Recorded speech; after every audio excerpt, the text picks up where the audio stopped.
Hi guys, ngayong araw may ire-repair tayong blender, no? So kailangan namin to sa paggawa ng chili paste tsaka chili garlic. So yan, kita nyo yung background ko, puro uling yan. Yan, uling yan sa likod. Okay, nasa tayo, nasa bodega. So ngayon yung blender na ire-repair natin, tingnan lang natin, no, kung magagawa natin, no. So ito yung blender guys. Yan yung ito yung blender guys, na matagal na raw hindi nila ginagamit ni Lamisis. So ang last gamit nila nito is nung nagbebenta sila ng buko shake. Ayun, sayang, tingnan nyo naman forma guys, yan yung brand nya, World Love. Ayan. So ang kasi nito, hindi siya gumagana, so ngayon i-repair natin, tingnan natin. So mga gamit na kailangan natin, syempre number 1 dyan is multi-tester, digital ito. So ito nabili ko lang sa Lazada. Kung gusto nyo, ilalagay ko lang yung link dyan sa description, no. Tapos syempre kailangan natin ng diagonal cutter, kailangan din natin ng long nose pang putol, at saka ito guys, no, pakita ko sa inyo, ito yung screwdriver na yan, natatanggal yan tingnan nyo, tatanggal yan, hirap pag yan, di ba, natatanggal. Ang maganda dun, parang ratchet siya, tingnan nyo, ganda, no. Tapos yan, pwedeng Philip type or star sabi nila. Tsaka ito yung isa, no, pwede nyo ilagay dyan. Maliit lang siya, hindi siya mahaba. Tapos ito yung mga bala pa niya, di ba, iba-iba yung pwede nyong pagkagamitan. Tingnan nyo guys, di ba, yan. So parang na to, portable tsaka pocket size. At maganda dito, magnetic to, no? Kompleto yan, yan. So ito nabili ko rin sa Lazada. Kung gusto nyong bumili, ilalagay ko rin yung link dyan sa baba. Ang maganda dito guys, marami siyang pwedeng paggagamitan, no? Tingnan nyo, no, yung mga bala nyo, no, ganda. So ngayon binili ko to kasi ilalagay ko lang dito sa store namin. Minsan pag may ginagawa ako dito, kailangan ko ng screwdriver, yung mga tools ko nasa sasakyan. So ang ginawa, bumili ako para may sarili siya dito. Hindi ko na inuwi ito. Nasa lang to, nandito lang yan sa store. Okay, so yung mga basic na kailangan natin guys, no. Okay, actually binuksan ko na siya, no. Ito yung wire nya guys, ito yung wire nya, yan. Ito yung plug nya, yan. Ito yung plug. Okay, so ang ginawa, binuksan ko to. Ang unang chinik ko, yung itong wire na to, itong wire, kung meron ba siyang continuity. So binuksan ko siya sa loob. Ito yung sa loob niya. So ang ginawa ko, end to end dito, halimbawa itong pula, itong pula, chinik ko dito sa pula kung meron siyang continuity. Kasi usually guys, yan umiinit siya, tapos yung wire niya, na lalo na pag hindi maganda, yung wire niya lumulutong, napuputol, minsan dito sa gitna, minsan dito, ganito, ganon. So isang yon, yung unang way na ginawa ko. Kung meron ba siyang continuity, end to end. Pinutol ko na siya eh. Pinutol ko na. Tapos ito naman blue. Kasi ito yung sa ano eh, power eh. Itong dalawa. Ito kasing yellow sa ground ito. Okay. So nung binuksan ko siya, napansin ko na medyo marupok. Ginamitan ko siya ng tester. Siyempre yung mga marunong sa ganito, alam na yung kung anong settings ang ilalagay nila dyan. So nilagay ko lang dito sa continuity, no? Yan. Dulo to dulo, ano mo, pula.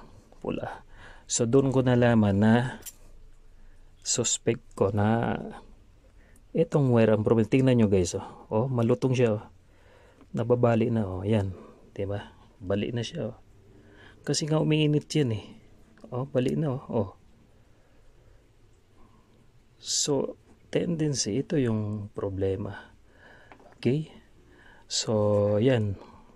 Pinutol ko rin ito para i-check ko kung meron siyang continuity mula dito hanggang dito, end to end.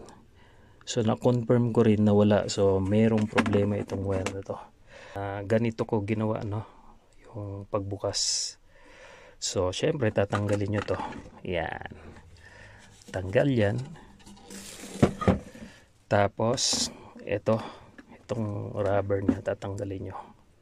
Kasi hindi nyo ma-pull out yan dahil dito. No? So, kailangan tanggalin nyo yan. Tingnan ito. Ito yung ginamit ko, guys. Yan.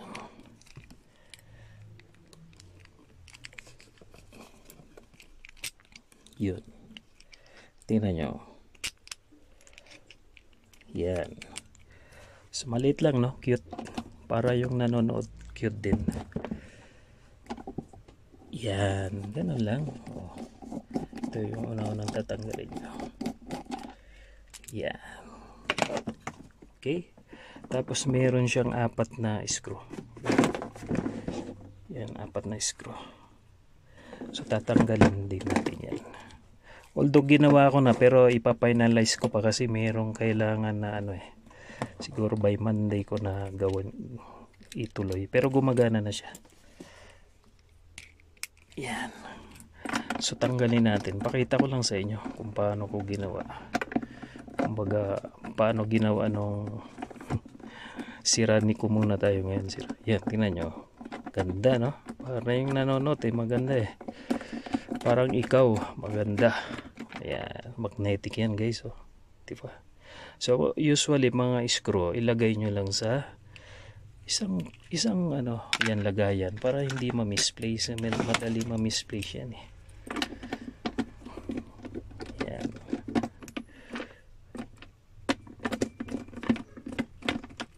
Diba? Pakita ko sa inyo yung loob. Habang walang ginagawa sa taas, wala pang customer. Dito muna si Don Emilio nagre-repair. Kunwaring marunong ba, no? Sayang din, mahal yung labor ngayon. So ganun eh, at least natututo pa. O yan, lalagay dyan, di ba? Ganun lang. Oh, mahaba tong video, sundin nyo lang guys. Okay, yan. Sana isa. Maganda may mga ano, may mga tools tayo kasi madaling i-repair. Okay, so yan. Bubuksan nyo lang. Buksan nyo lang ng gano'n. Sandali. Ganito lang yung pagbukas. Hilahin nyo lang. Kunwari marunong ko. Ayan. Ayan, pakita ko sa inyo. Actually, ginawa ko na siya. Yan. So, kanina, ganito yan. Yan. Pasensya na kayo sa video ko, magulo. Ayan. Ito kasi, ayan, ito. Nakakabit yan dito kanina sa pula. No. Itong pula naman nakakabit yan dito sa may ito to. Dito yung nakakonek. Yung pula ito. Yan, tinanggal ko lang. Maganda rin, no? So na-determine ko na ng problema itong wire. Kasi chinek ko yung resistance ng motor eh. Meron kumbaga buhay. Yan, para layman's term, buhay. So ibig sabihin okay itong motor. So unang-unang chinek ko yung wire nga. So kung okay yung wire, punta kayo sa iba, baka switch, ito yung mga switch niya, ganito, or motor, ganon. Eh dito pa lang nakita ko na wire ang problema. Sabi ko, bingo, ito na. So ang maganda din kanina, ito yan, yung mga technician dyan sa mga computer or sa mga, ito kasi dala ko pa dati na nakakabit to sa medical equipment. Yan. Tapos ito yung niya, plug. Dito yan, ganun. Pinutol ko lang yan. Tuloy yan. So ito yung plug. So yan, magandang gamitin to. So hindi na, ang maganda dyan, hindi na ako bumili ng wire tsaka plug. Meron na. So yan, ginawa ko ganito guys. So pinalitan ko lang siya. Kinabit ko dito yung isang wire. Tapos yung dito, isa din. Yan dito. Yan isa. Kasi dyan nakakonekta yung cord natin. Tapos itong hindi ko na kinabit yung ground niya kasi wala. Ito yung ground. Tinanggal ko na to. So useless na rin ikabit. Or pwede naman. Konekto ko lang yung ganito. Kasi useless na rin. Walang sa plug. Ayan. Ganyan yan. Okay. So yan yung nakita kong problema. At nung tinesting ko, tingnan niya, testing natin guys para at least alam nyo, makita nyo kung gumagana ba or kung tama ba yung ko, kung tama ba yung pag-diagnose ko. No? So ito yung problema. Yan. Tingnan natin guys kung gumagana. Ayan, plug natin. Ay. Okay.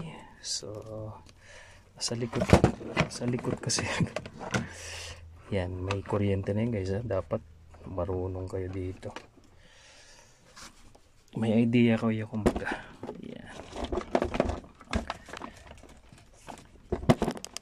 Ay, tingnan nyo yung video natin guys. Okay, so tingnan natin kung magana. Ito yung motor guys. Tingnan nyo, ito yung motor. Yan yung motor. Saan ba dapat yung ba yan?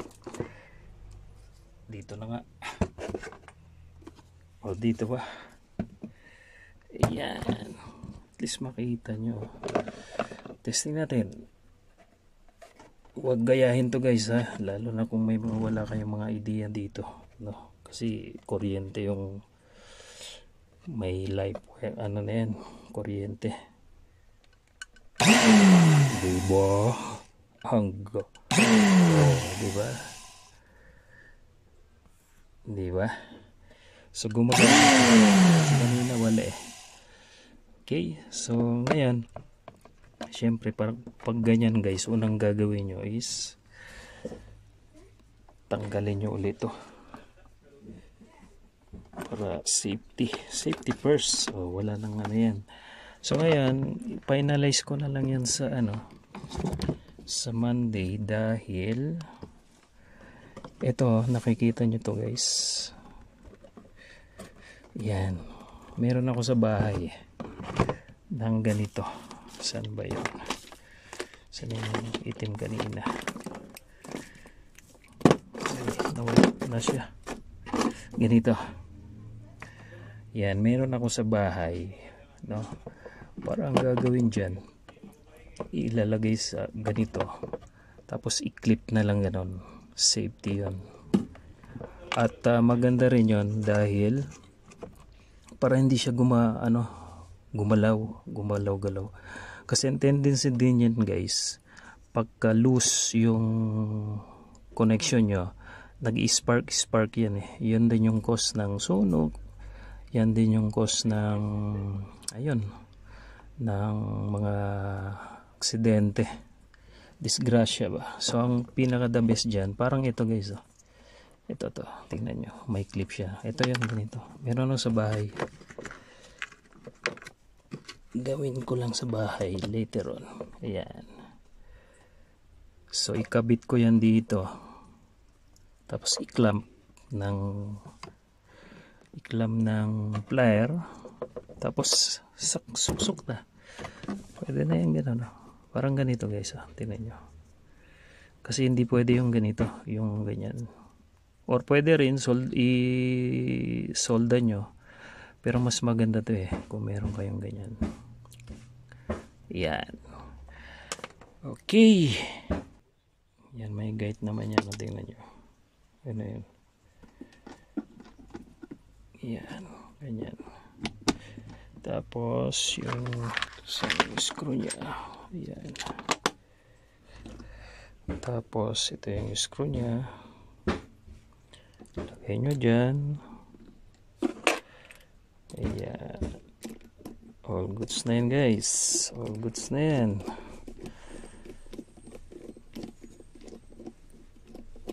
Okay. So, ayan. So, okay na. Ayan.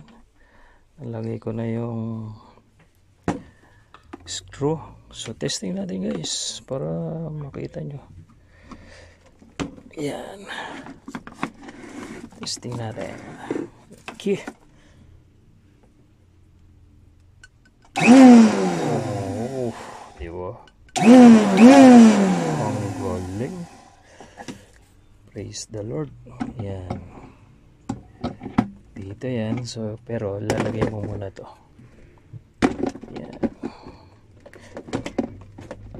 Goma nya. Yan. Okay. Tapos to. Tingnan natin kung umiikot. Baka mamaya hindi pala. Ayan. Tingnan natin yan guys ha.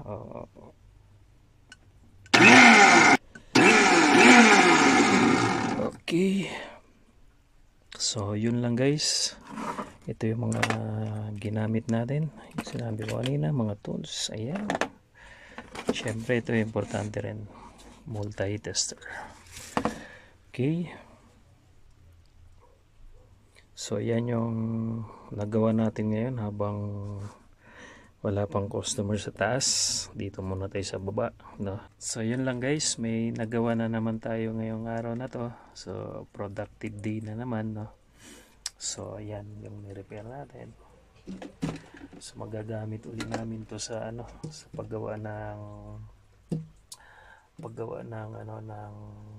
chili paste tsaka chili garlic. Yan, additional product natin sa Don Emilio's Legion House. Yun. So yun lang guys. So yun lang gusto kong i-share, no? Na napaka fulfilling, no? Ayan, may nagawa kang mga yan, nakatipid ka na naman kasi ngayon kailangan natin magtipid. Kung kaya naman gawin, why not, no? So yun, again, ito yung salarin. Yan, ito yung salarin, yung cord nya, yung sinabi ko kanina na may tama. Tingnan nyo, malutong na siya. Diba? Yan, malutong na. I hope may natutunan kayo dito sa ginawa kong pagkumpuni. No. So, yun. So, okay na to. Pwede nang gamitin ulit. Pwede uling gamitin to. Para sa natin, yung mga pag-blend dyan. Uso pa naman ng mango ngayon, no? Masarap yung mango juice. Mango shake pala. So, yun. Ito yung naputol kanina. Kasi, yan. Magagamit pa to. Shout out sa mga marunong kumumpuni dyan. Shout out sa inyo. Shout out sa mga kaibigan ko. Sa mga kapatiran dyan sa Riyadh, shoutout sa inyo, si GPMI Majma, si GPMI Riyadh, ayan, Sila paring Bob, shoutout sa inyo. Sila Kuya Noli, yan, paring Louie, shoutout sa inyo. Sila Ate Laika, Ate Ellen, Ate Agne, sila Ate Penny, yan. Kuya Maki, yan, shoutout sa inyo. At sa lahat ng ng mga kaibigan natin dito rin sa Pilipinas, shoutout sa inyo. Kahit dun sa mga hater natin, shoutout sa inyo. Ayan. So, habang nandun si Mrs. sa taas, dito tayo kukumpuni. Kumpuni tayo dyan. Oh. Tingnan nyo kalat ng ito yung bodega namin, guys. Ayan, bodega namin yan. Kita nyo yung yung mga uling natin. Ayan, mga uling natin. Daming uling, oh. Yun, oh. Ayan, mga yung stock natin, oh. Yan yung mga stock natin. No, kita nyo naman. So ito rin, itong nung kinuha namin itong ilaw, walang ilaw dito so ako na rin nagkabit yan. Tapos itong extension, no, ako na rin gumawa niyan para may paggagamitan dyan CR. Okay, so yun lang guys. Ingat kayo palagi at God bless you sa lahat. God bless you all at yun. Thank you. Bye bye.